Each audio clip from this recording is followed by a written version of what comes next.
हमने शैतान को मारा, इंसान को नहीं मारा, निर्दोष को नहीं मारा, कसूरवार को मारा।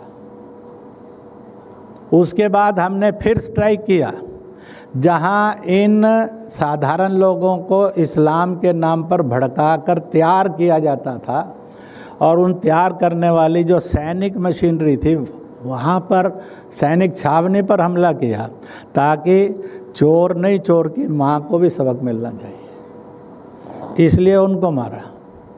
और उस बीच में पता नहीं क्यों टर्की कूद आया, उसने अपने ड्रोन दे दिए।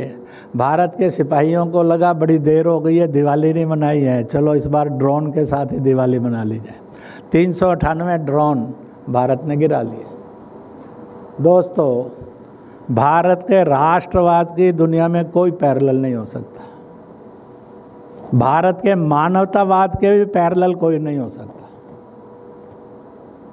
और इसलिए हमने और पहलगांव की घटना और उसके बाद ऑपरेशन सिंदूर में भी एक नए भारत को, सोचने वाले भारत को, एक्ट करने वाले भारत को फिर से उभरते हुए देखा है। तो मेरे से उस समय में प्रेस ने पूछा था, मैंने कहा कि इच्छा तो सब लोगों की यही थी, अब जो ऑपरेशन चला है चले चले चले चले चले उस मंजिल तक चला जाए कि that there is no Pakistan. मेरे ख्याल है कि मेजॉरिटी बिलोंग्स टू दैट।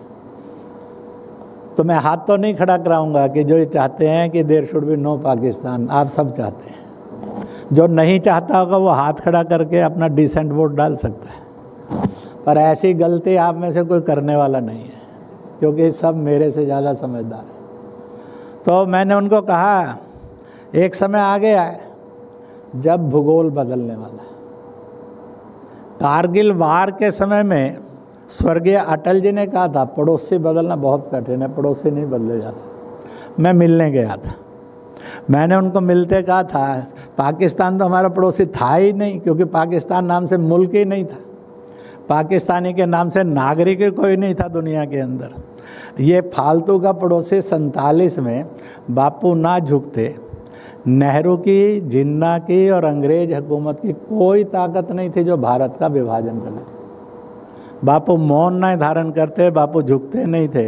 ये दुनिया के तीनों ताकतों में they have no courage, they have no values जिनको लोग सुनते, पर होना था, हो गया दुर्भाग्य।